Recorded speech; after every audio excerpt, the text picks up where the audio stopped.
tudo certo, né? Nosso lado, tudo certo.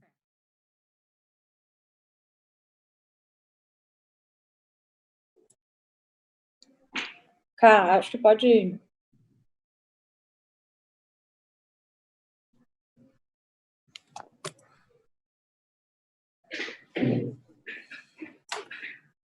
Hi, good morning all. I'd like to thank Mr. Rodrigo Abreu, Mrs. Camille Faria for the webinar today, the CEO and the CFO of Oi.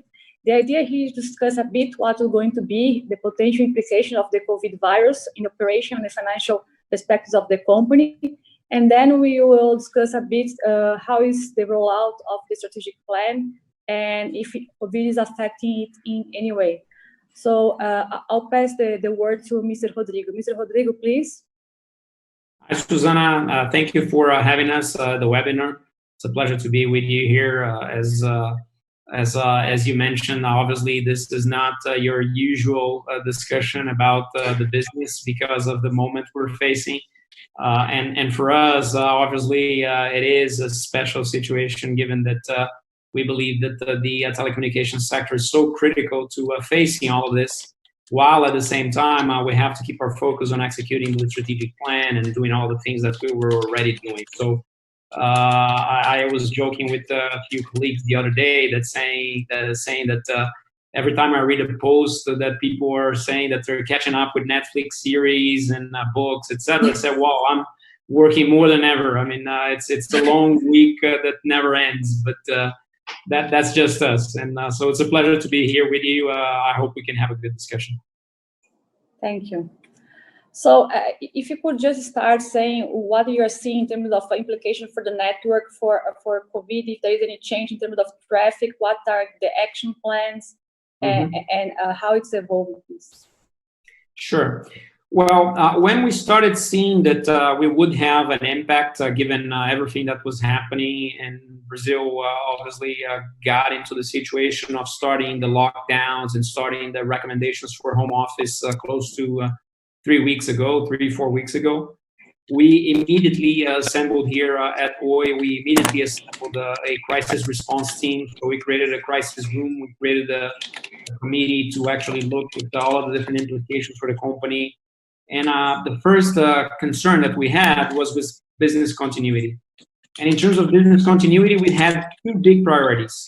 The first one was not the network. The network was the second one, but the first one was our team, was to make sure that our team was receiving the appropriate care and the instructions to actually be prepared for it and to know what to do and to be protected from all of this as best as possible.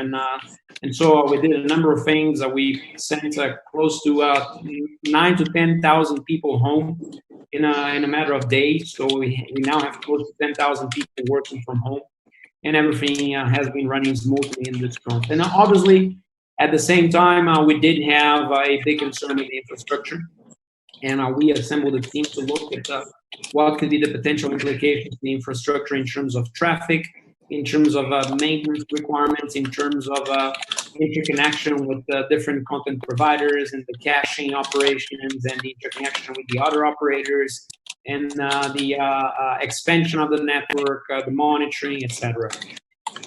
As we do have a significant amount of infrastructure, what we did was to institute a daily routine of looking at the traffic and looking at the occupation of the different elements in the network.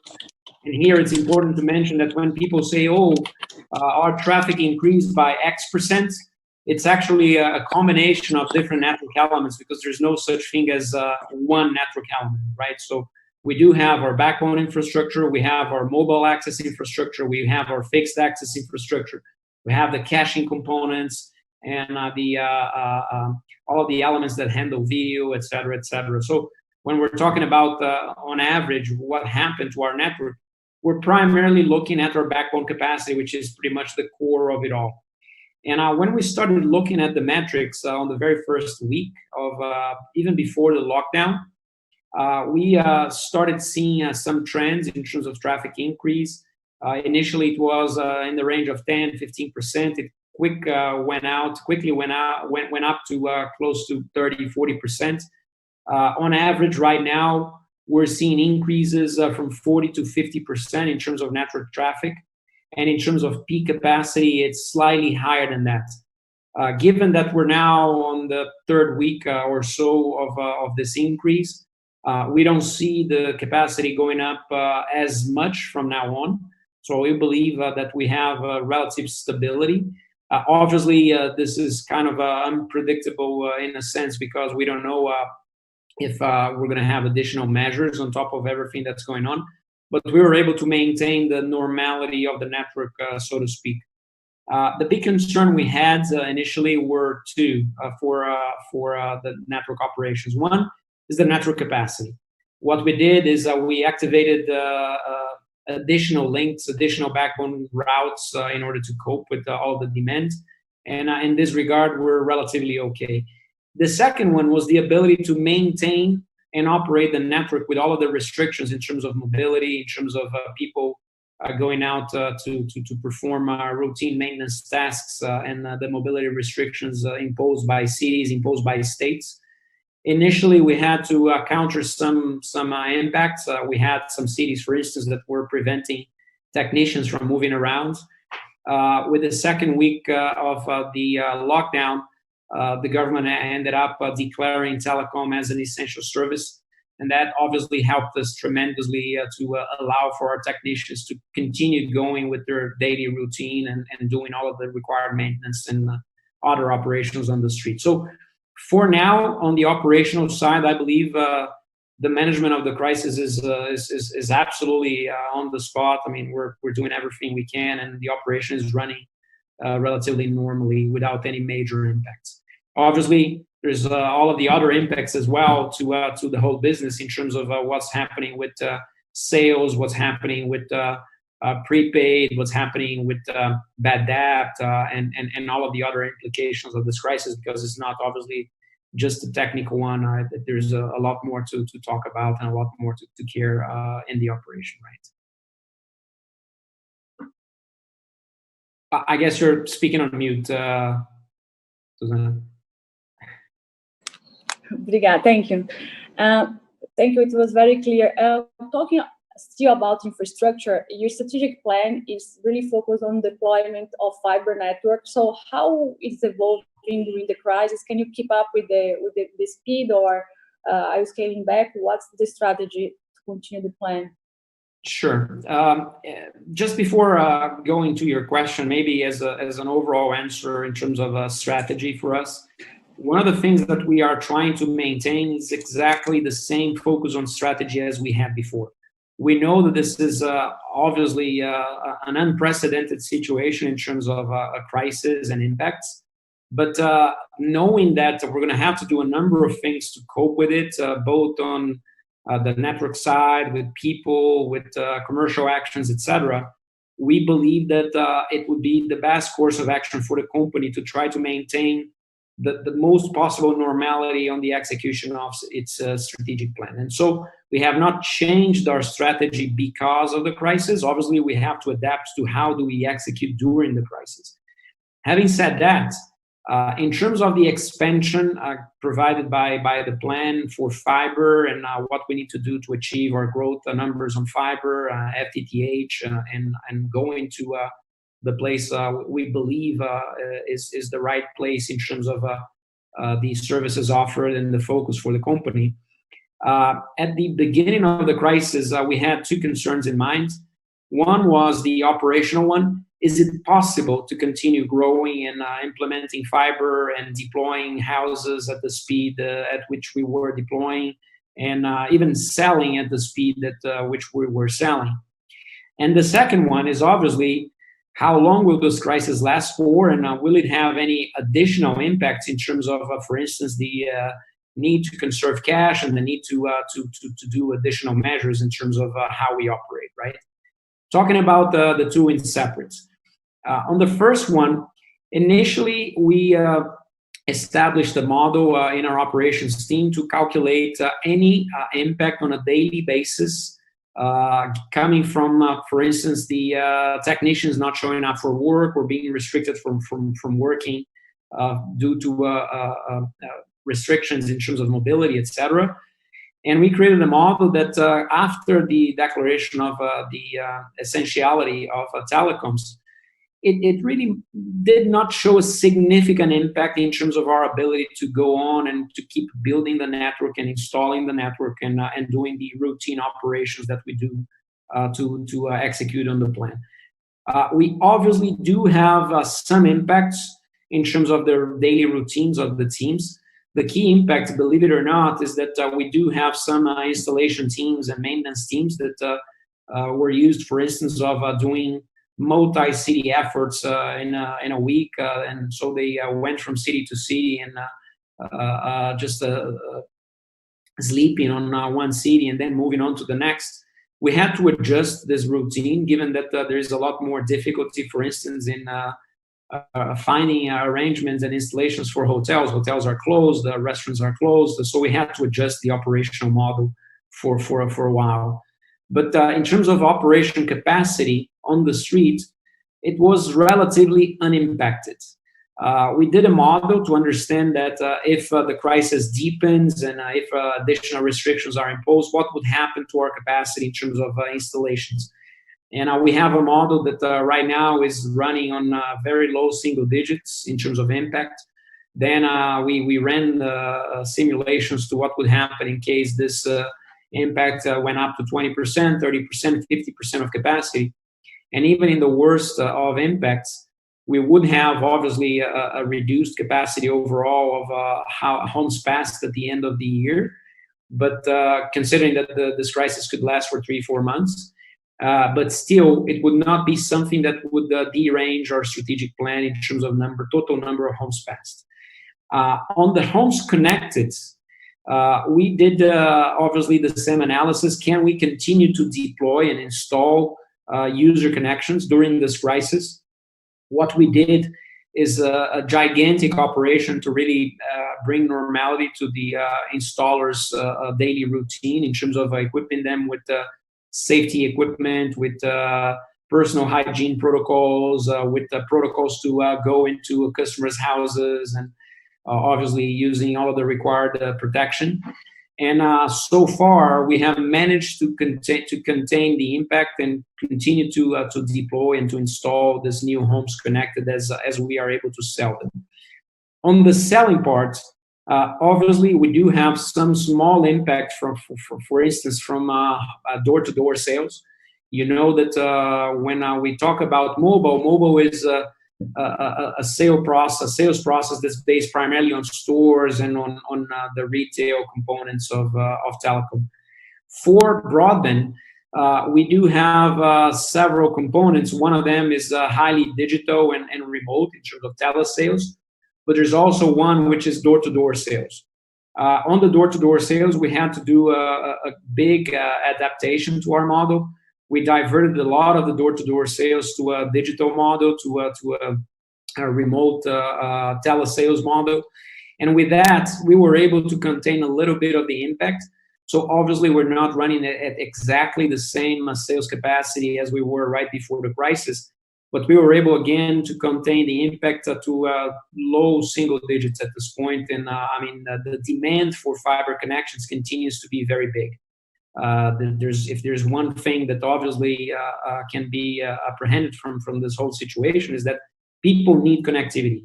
And more than ever, people who didn't have a good connectivity to start with are now realizing that, it's time for me to upgrade my connection, my broadband connection. And so demand has not let go, especially in fiber connections. And obviously, this is good news for us.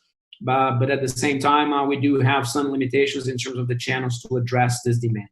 But the impact in terms of installations, in terms of broadband sales, is not big. It's relatively small compared to the whole situation. Obviously, the same is not true for mobile sales. I believe the entire mobile sales has received a tremendous impact because of the lockdown and the lack of people just going out on the street and being able to do top-ups and to do new contracts of postpaid connections. And so Obviously, I believe that the whole sector is going to feel the impact of postpaid sales and prepaid top-ups, especially because people have difficulty going out and having access to those points of sale. But still, even with this impact, we were able to maintain a good number of points of sale open because they are in places that did not close during the lockdown. So drug stores and convenience stores and just grocery stores. We have to remember that Brazil has a lot of capillarity in terms of postpaid sales. But obviously, when we talk about our own stores, not only our own, but every operator owned stores are closed at this point, and they are important contributors to new sales. So this is the impact we're having seen so far.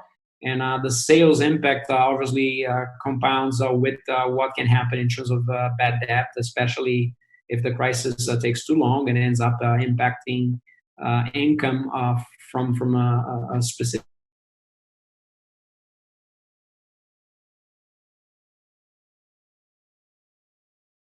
sensitive part of the income, right? Again, on it's just that your image was frozen, but it's back again.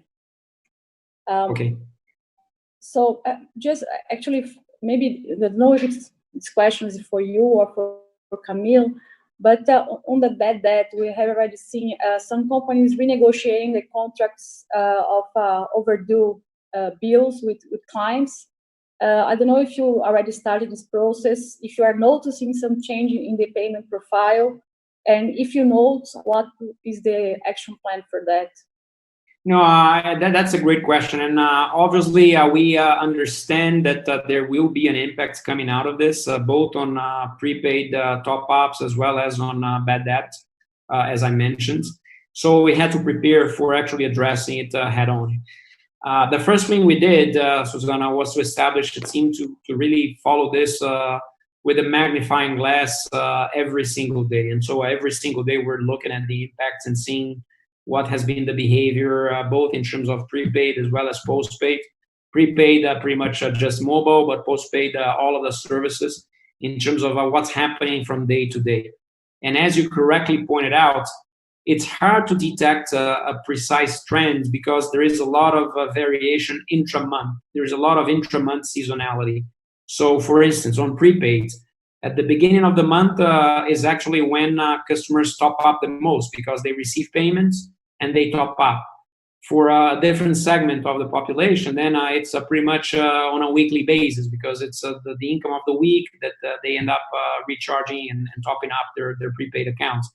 So without actually getting to a full month or slightly more than a full month, it's very hard to detect precise trends going forward. What we did in terms of how should we cope with this, we were pretty much one of the first ones, if not the first one, to announce our measures to deal with bad debt. So we announced 3 specific measures. One of them was to extend the process that we already had, which was a process to allow customers that are in the process of paying, when they communicate to us, hey, I'm paying in 2 days, I'm paying the next 24 hours, I'm paying in the next week. We don't cut their connections and extend the time that they have to actually continue using the service. And this is a good relief for people who live, especially the people who live on a weekly income or on daily income, because then you don't need to cut down their service and you actually stimulate that they need to pay to continue using the service, but they have a few more days of extension to be able to pay. The second one was in the case of postpaid, we ended up as well extending a little bit our period of the deadlines for payments. If the customer calls us and using an automated service, they request an extension of their payment deadline, we were able to extend this payment deadline by 15 days.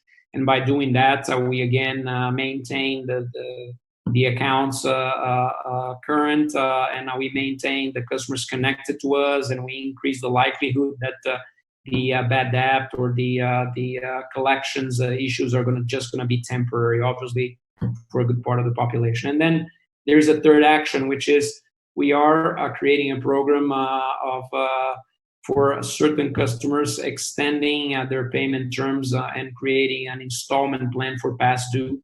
So all the past due that they have with us, if they requested it, can extend for a payment in 10 installments with no penalties, with some interest, but no penalties. And penalties used to be a big impediment for them to actually keeping their accounts current. So we have announced some measures.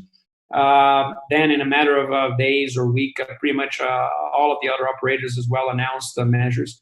It's important to mention that the four big operators are working hand in hand during this crisis. We know that it's a time where competition should come second. It's not that we're not competing, we're obviously competing and we continue to compete, but competition should come second. And so we're taking a number of coordinated measures to face the crisis, and this is one of them.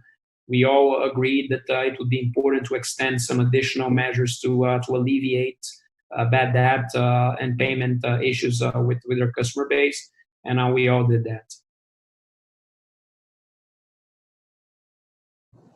Great, thank you. Very clear. If we can move with a question to Camille on the cash reserve, if you have any kind of analysis regarding how long the crisis will start becoming an issue, and you have to revisit your capex plan for the year. Thank you, Susana. So this is a work that we started doing day one together with all of the other measures that Rodrigo was talking about. So, the financial department at Oi is also getting ready for different scenarios. So we started an initiative to map several areas in which we can act to guarantee cash preservation. So there are some areas that are more obvious in that we are doing right now, such as working on some tax benefits that we are getting from the government, some regulatory benefits, some relief in terms of labor contributions that we are paying in installments or that are getting postponed. So all of that, of course, the company is already working on those fronts. At the same time, the company is also mapping OPEX and CAPEX saving initiatives that it can trigger if necessary. Of course, a lot of the OPEX and CAPEX saving initiatives also bring some revenue effect. So that's something that we want to, on top of what's already expected because of the crisis. So of course, those initiatives the company is mapping. The company wants to be ready to act if necessary. But so far, as Rodrigo said, it's still like the third week of the crisis. We are feeling some impact on revenues, but not enough for us to make any big changes to our current plans. So we are more working on the fronts of as our clients are negotiating with us. Of course, we are also negotiating with our suppliers, with our counterparties to have better payment terms to try to match any differences that we are seeing on the income flow of our cash, also to our outflow, to try to have a better match. Those are the initiatives that we are doing right now, because that doesn't have an impact on the business. It's just trying to again find a match between the new revenue income profile with the outflow profile of our cash. But of course, we are getting ready if things get worse, which we are not anticipating a radical change right now. But if that happens, then we are ready to act also on the OPEX and CAPEX side. But so far, let's say we are pretty comfortable with the initiatives that we are taking so far, but getting ready for a worst case scenario if that happens. Yeah, maybe just complimenting you, Camille, if you allow me, and Susana. Obviously, Camille mentioned one of the actions that we have taken as a sector, actually not just as Oi, but as a sector, which was to interact very directly with the regulatory agency, the Ministry of Science and Technology and Communications, and with the entire public institutions, the government sectors involved in the management of the crisis, including the Ministry of the Economy, including the Chief of Staff, and even Congress. And obviously, one of the key things that came out of this interaction for us, which was already announced last week, was exactly one action which was common to the whole sector, which was the postponement of the payment of most of the sectorial taxes and fees that were due by the end of March. As you guys know, Fistel, which is pretty much an encompassing tax, quote unquote, that the entire sector pays, is very significant. It has a number that for the combination of the four large operators has north of 3 billion in payments in March. And the Fistel taxes, and in addition to a number of other fees, were postponed by the agency initially for a period of 15 days. But then we are in the sequence, we started discussing this with the ministry to have a long-term postponement intra-year still for 2020, but that would allow us to actually have a relief for this entire payments until the middle of the second half. Obviously, this would alleviate the cash needs, the cash scenario for bad debts coming during the first 2-3 months of the crisis. And then obviously everybody expects that the situation would start to go back to normal. So this was an important win that the sector had. It still needs to be confirmed, the extension, the postponement for the second half, but we're working hand in hand with all of the appropriate stakeholders at this point. We believe we're going to get it, and this is obviously going to be an important component because it's just in our case, for instance, those are payments, and those the numbers are public based on the numbers for last year. It's a number that's north of 500 million reais. We saw that we actually was talking with the regulator on that, and we understood that the postponement of the Fistel would be exchanged for the operators to grant to the subscribers an additional gigabytes for usage. Is there this obligation that if there is a postponement of Fistel, you guys will have to give this bonus for the subscribers in terms of data? Those are things that we're already doing, Susanna. And so, I mean, the postponement initially would be a way of actually bringing some relief to the sector so that we can do all of the things that we're doing and eventually do additional actions that we're taking, which we believe are good actions to take. For instance, in terms of providing zero rating to some applications that will support the whole relief effort by the part of the government and other things like that. But still, it would be very important because it would support the stabilization of the sector during this period. So the exchange for the postponement are pretty much measures that we're already taking. Ah, perfect. And another discussion that we have been having with investors on that is there any chance that the government may impose something similar to what was imposed to the utility companies in Brazil, meaning that telcos wouldn't be able to disconnect subscribers that do not pay the bills? Well, this has been a very important part of our speech, actually, when talking to pretty much all the stakeholders from the agency all the way up to the Chief of Staff and the Ministry of Economy. And this is exactly something that people must understand, especially within the government and within Congress, which is that in spite the impression that the sector is actually a beneficiary from this whole crisis because demand goes up, it's actually quite not the case because demand goes up, but payments do not. Actually, payments go down. And so we do have an impact in the sector as well. And it's not a matter of, hey, as you guys are okay, then we can impose any additional types of obligations and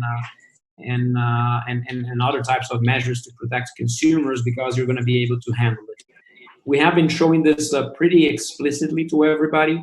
And we have been telling them that, hey, we have a sector that was never a problem in moments like that. But if you start doing measures that, even though well-intentioned, do not understand what is the reality of the operation and the requirements of cash and sustaining an entire ecosystem, not only of the companies themselves, but subcontractors and vendors and providers and a whole chain, a whole supply chain for the sector, we could have disastrous consequences. And so we have been actually receiving good feedback based on that.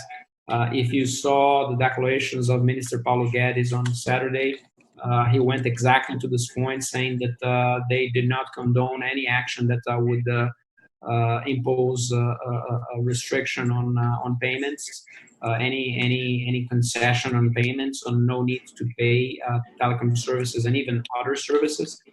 And the difference to the energy sector from our sector is that in the case of energy, they are obviously a regulated sector as well, but by law and by contracts, anything that happens in terms of impacts to them has to be compensated in the contract.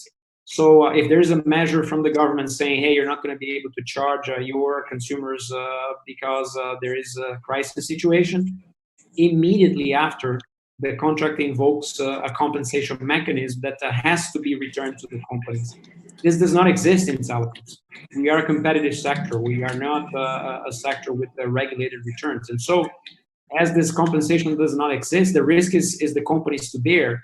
So that's why it doesn't make any sense at all to impose such type of restrictions and measures on the telecom sector, because it's already a competitive sector that bears the risk of all of the investment and the actions that we take. We know that despite this fact, lots of attempts end up occurring everywhere in the country. The first one was a measure in Rio Grande do Sul, down south, in which a federal judge actually accepted a filing from a consumer protection agency saying that telecom services could not be blocked for lack of payment during the crisis. But we received the news from this morning that this was already appealed and overruled as of today. So, I mean, the attempts are going to appear left and right. We're working very diligently to avoid that from impacting us because, again, well-intentioned measures may end up causing disastrous results, and it's our role to make the entire public sector understand that. And so far, they have been receptive to the message. So the message that's coming out of the agency, of the Ministry of Science, Technology, and Communications, of the Ministry of the Economy are all aligned with this view. Great, thank you. It's a relief to hear that. Yeah, I mean, it's not a battle that is going to end today. We're probably going to have to keep facing it through the duration of the crisis, but we're very, very attentive to that. Yeah, I imagine so. If we could move to the debt composition, Camille, if you could elaborate a bit, what's the exposure of USD or non-real related debt part, and how you plan to cope with that during this year? And also, maybe Rodrigo, on the CapEx side, what's the exposure in USD, and how do you deal with that? Yes, yeah, maybe just Camille. I mean, you can touch on the exposure on CapEx because it's part of the entire management that we're doing. So, sure. So Susana, on the debt side, if you look at our last public numbers as of December, we had slightly over 50% of our debt that was denominated in foreign currency. Our strategy for the year, we have the interest on that debt fully hedged, as we kept part of the Unitel proceeds outside of Brazil in US dollars, exactly to serve as a natural hedge for the debt outflows that we had planned for 2020, as well as for the OPEX portion of our business. We have some contracts that are denominated in US dollars, GlobeNet, for example. So we already kept a portion of the Unitel proceeds out of Brazil in US dollars to be a natural hedge for all of the OPEX and debt cash flows expected for 2020. So in that sense, for 2020, we are hedged. In terms of balance sheet exposure, we don't have a principal hedge on the debt, so you will see some volatility in our results, in our net income and our balance sheet due to the exchange rate variation, but that doesn't mean an immediate cash flow disbursement for the company, because other than the bridge loan, which is in reais but linked to US dollars, which we intend to refinance, not repay, the earliest maturity that we have in terms of US dollar debt is 2025, our bonds. So in terms of potential cash flow effect, we're so far away from that risk. So it's mostly a balance sheet effect and no cash flow effect. With respect to capex, we do have some exposure to FX, but due to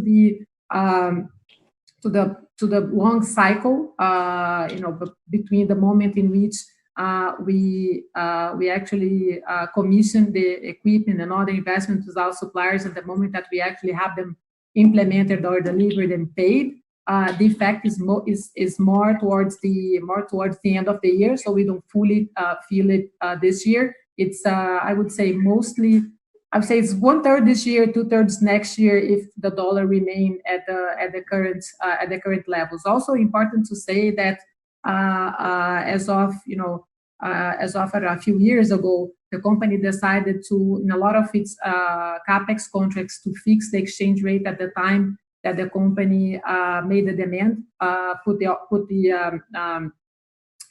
demand to the supplier, so that it wouldn't be exposed to exchange rate from the moment it actually committed to the equipment and the moment it had to pay, because of the difficult hedging situation that the company had. So that the exchange rate valuation in terms of capex will have mostly effect on whatever we decide to buy from now onwards.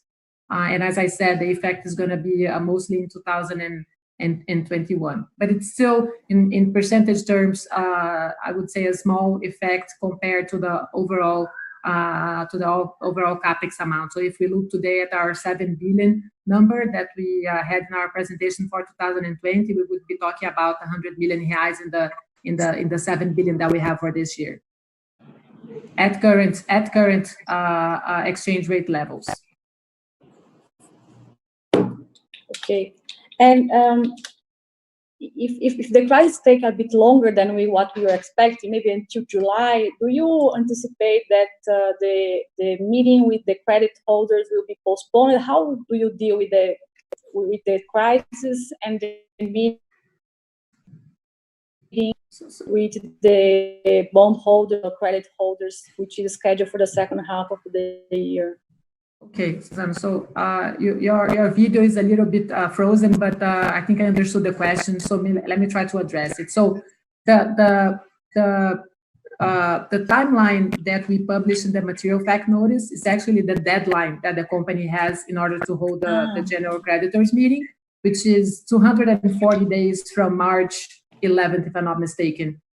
So it's 180 days for us to file the documents to hold the creditors meeting, and another 60 days for the creditors meeting to actually happen. So that was like the deadline that the judge gave the company for that to happen. But it was always the company's plan to hold the creditors meeting as early as possible. But of course, as long as the company was fully prepared to hold the creditors meeting and to engage in the relevant dialogues with all stakeholders. So the company continues to follow exactly the same path.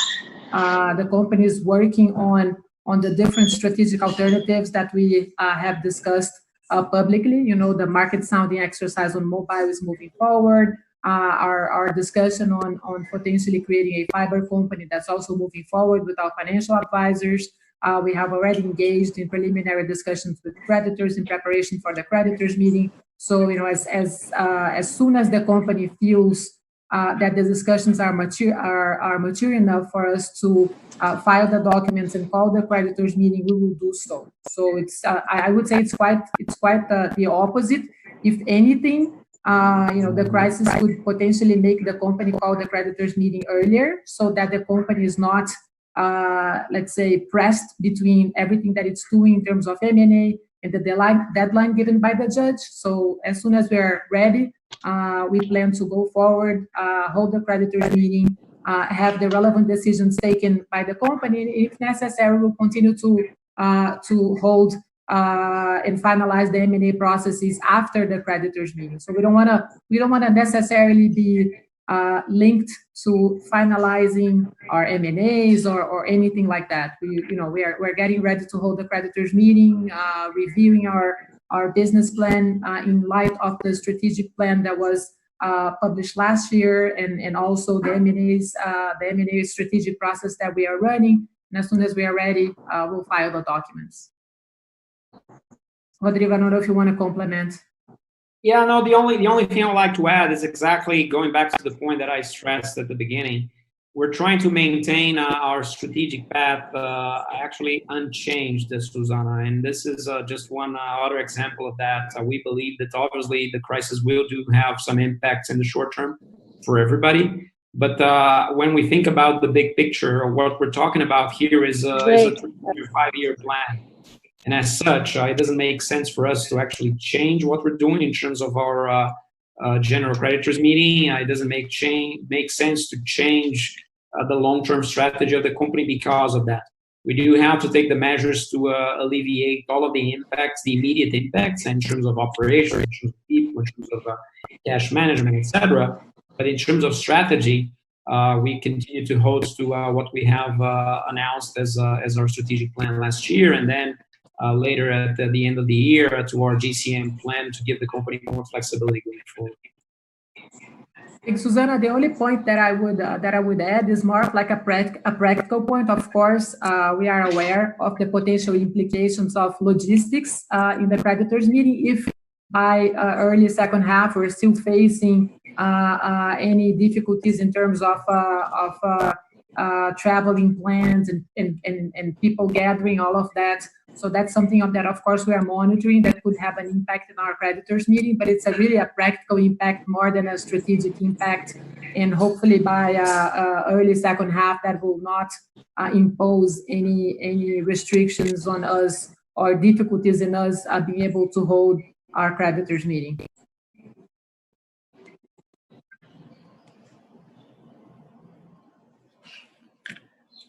Okay, thank you. Very clear.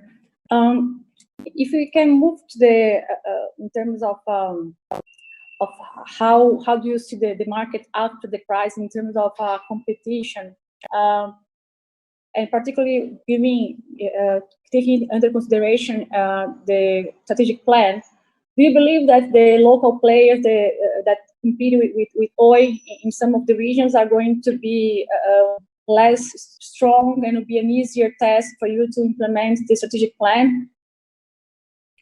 Let's take this into pieces, because obviously we have the mobile market, we have the broadband market, we have the enterprise market, right? The B2B market.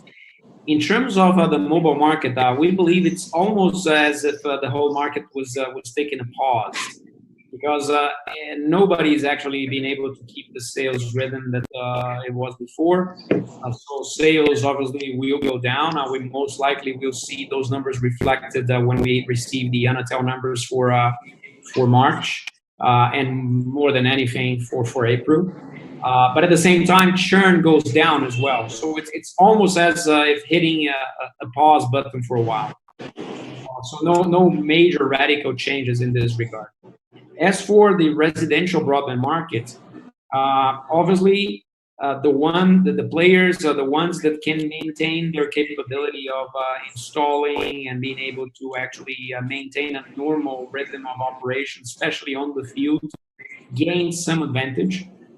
We believe this to be our case during this process, because not only because we do have an infrastructure that allows us to do so, but also because we have, as I have highlighted a few times before, because we have a control over our installation field teams. We have to remember that in the past we actually internalized the entire field teams, and so we have more than 30,000 field technicians that are the responsible teams for actually doing the installation and doing the expansion of our residential broadband strategy. And so we can have more agility to actually work with them during this crisis period.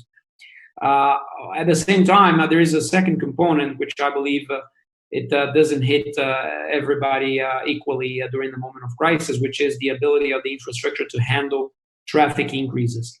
Obviously, as I mentioned to you, we did mention that we've seen a traffic increase which was quite significant.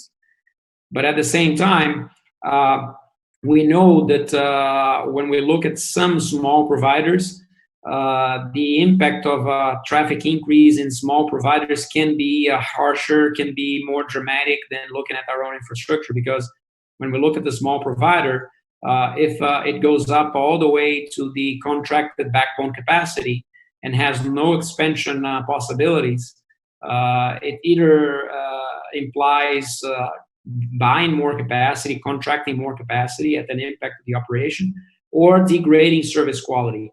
And we've seen that. We've seen several cases of a residential broadband with degraded quality, and obviously it does provide some competitive inputs to the market, so to speak. But we believe it's a temporary situation. Obviously, we're doing our best to try to maintain the rhythm of our sales, the rhythm of our installations, and trying to demonstrate that we have a pretty good product, that even in the middle of a crisis with a lot of traffic increase, we can maintain the stability, the quality of our service. I guess you're on mute, Susana. Regarding the suppliers, we discussed about how to deal with the USD exposure, but are the suppliers will they be able to continue providing for the sector if the crisis takes a month longer than what we are expecting, maybe until August, I don't know? And if the line, what would be that line in your opinion? Well, I'm going to try to respond. Not sure if everybody caught Susana's question. Your video is breaking up a little bit. It's a shame we don't have Oi Fiber in São Paulo, Susana, or else we'll be able to actually help you with the connection. But one of the things that we did at the beginning of the crisis was exactly to look at the supply chain impacts. And obviously, the supply chain impacts consists of fiber itself to continue doing the rollouts. It consists of network equipment, and it consists of user equipment, the modems, the fiber modems that go inside the customer's house. And for fiber, most of the capacity is local, so we don't expect a tremendous impact for us, and we have been able to contain any impact and to sustain the rollout based on the supply efficiency. For some components, initially, there had to be some adjustments, but so far, I believe those supply chains have been restored. Some of the supply chains in China were actually restored pretty quickly after the beginning of the crisis in January. And so we had some plans, contingency plans, to actually divert supply chain routes, but they have not been necessary thus far. So thus far, no major impacts coming from supply chain, especially because the operations, the manufacturing operations, pretty much anywhere, I believe with a few exceptions, in particular in Europe, they have continued to run, and even in China. And so we have been able to contain any supply chain impact so far.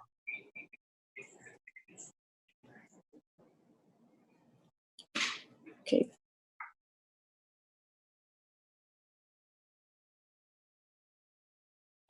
I think the last question, if you could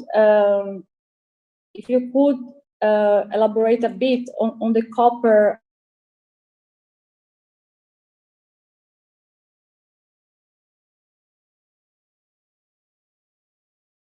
Susana, I guess we lost you. Isn't it changed? Hello? Yeah, I guess we lost you for a while. Maybe if you could try disabling your video, just with the audio, it helps. Okay.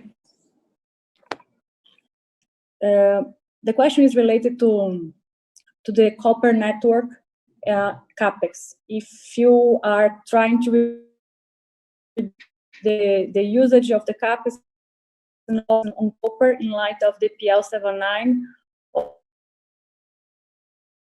change in color.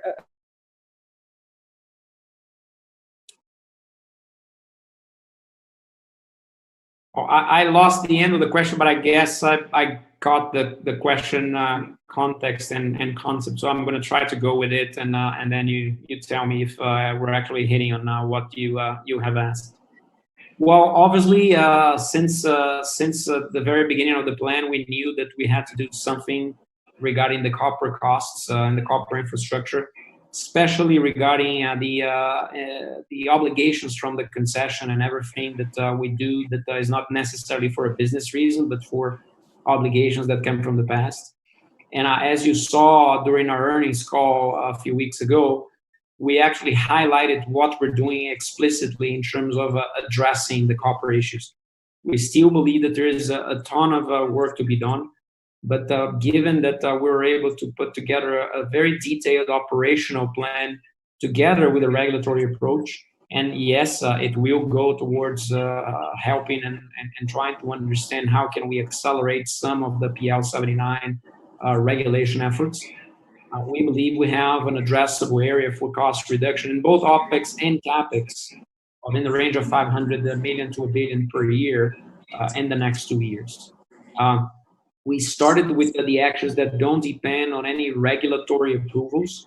For instance, doing consolidation of central offices, doing copper replacement and migrating copper users to fiber, and interrupting proactive sales of copper because even though this is not CAPEX per se, it does have an impact on OPEX for the concession costs, and doing a number of other things related to copper maintenance.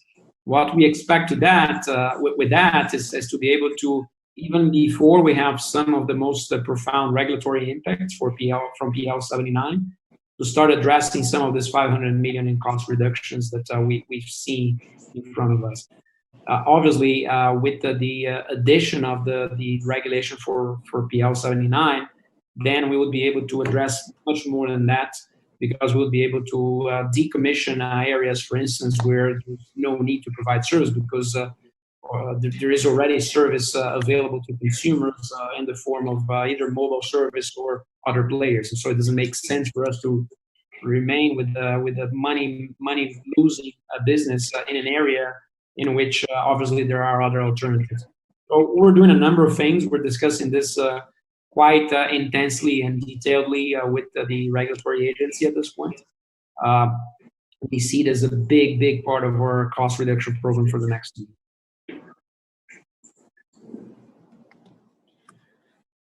Perfect, Rodrigo. Can you hear me well? Yeah.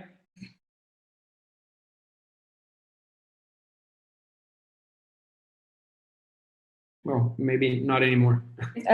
For your time, on behalf of Itaú BBA, and let you know that we will be here for continue the partnership during the whole time. Thank you. Thank you, Susana. Thanks everybody for listening. And we know that those are unprecedented times. We're trying to really stay strong and stay focused on the execution, obviously, while at the same time managing the whole impact of the crisis. And we can only actually wish that everybody remains safe and that everybody is able to dodge this for the next couple of months.